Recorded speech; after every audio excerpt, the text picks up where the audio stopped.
Hey guys, this is the story of Don Fury Studio. Hope you like it.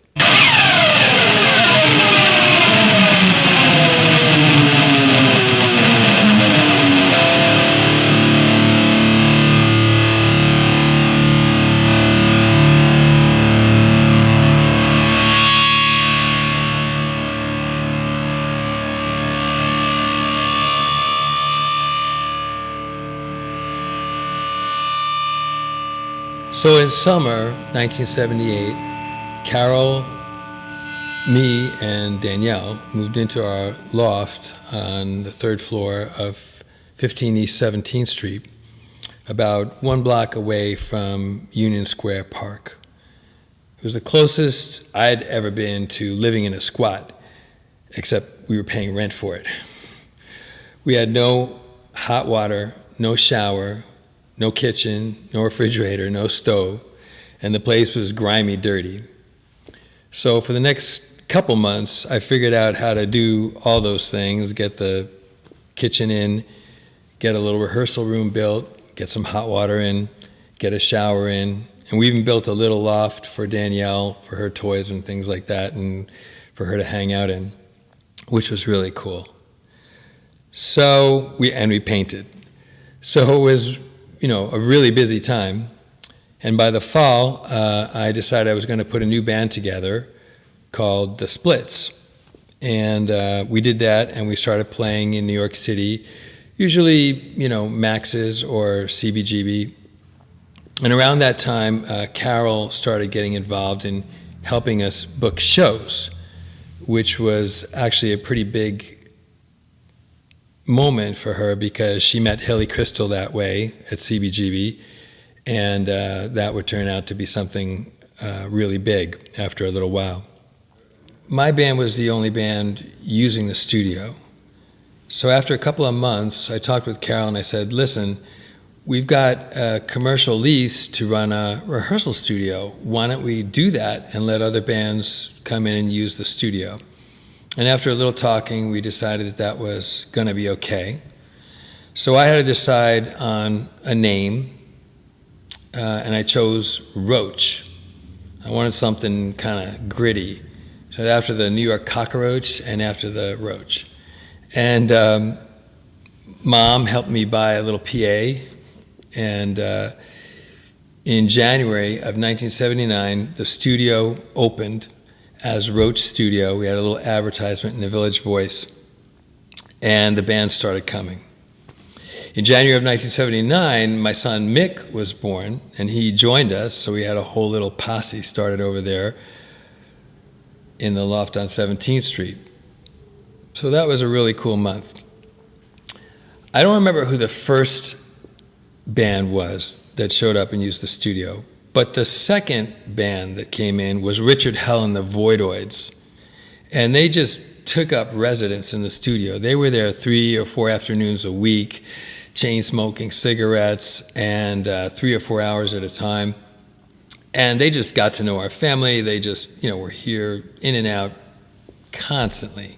And we had a lot of other cool bands coming into the studio. I mean, some of the ones that come to mind are James White and the Blacks. The Bush Tetras, I think, started their band there. The Bush Tetras was a really cool band. And another really cool band that came in and was working there was the Stimulators. And Harley Flanagan was the drummer of the Stimulators. He was a little kid. I don't know how old he was. It was his Aunt Denise's band. And it was kind of like the first rowdy, punk / hardcore band that had come to the studio.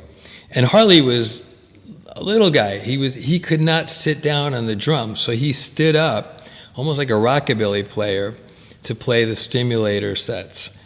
That was a very cool experience to have Harley in doing that. And not the first very young guy I worked with, working with punk rock and hardcore.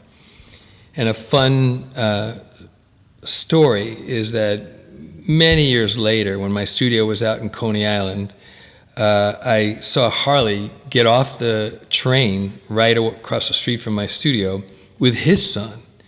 And I said, Harley, man, come on, you got to come up to the studio and see the studio.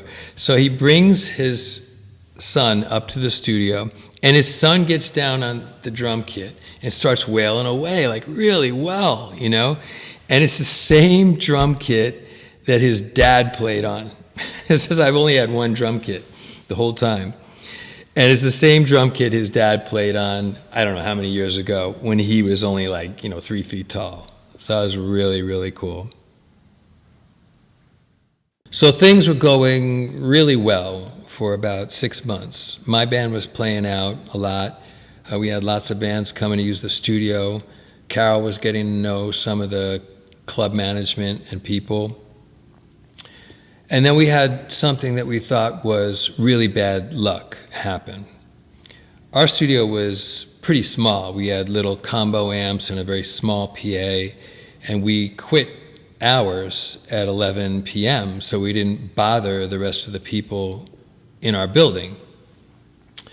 But then we had another rehearsal studio move in right underneath us, and they decided to put in concert-grade amplifiers and a really big PA.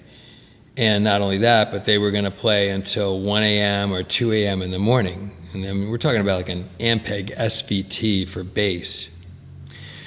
So, the whole building was rattling, and our floor was shaking. It was just so noisy and loud. And everybody was very, very annoyed. The building management tried to do something about it, but they couldn't do anything. And so Carol and I knew we had to do something, and we weren't going to be able to stay there. I found out that we had a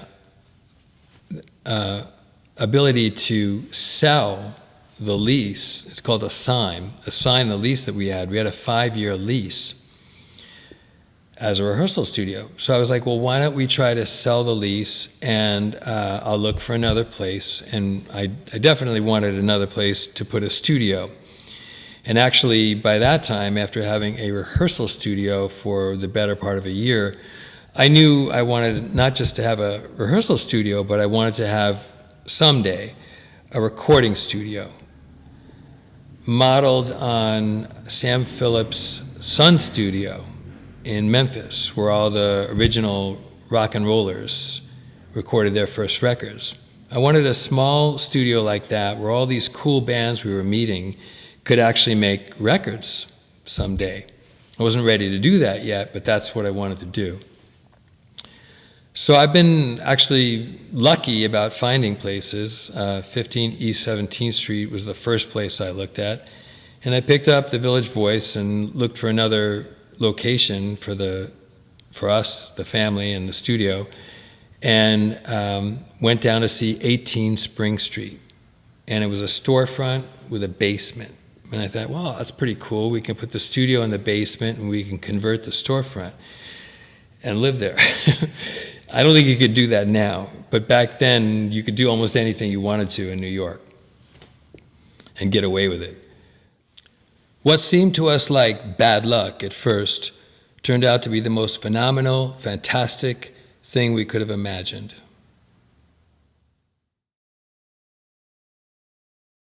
Roach Studio was a really cool introduction to the New York punk scene, and we ran it all during 1979. These are the only photos that I know about from Roach. Me and Jeff Hosang, the bass player of the Splits, are just fooling around here. We're taking some photos with our neighbor, who's not a drummer, obviously just hamming it up for the camera. I'm on the white telly.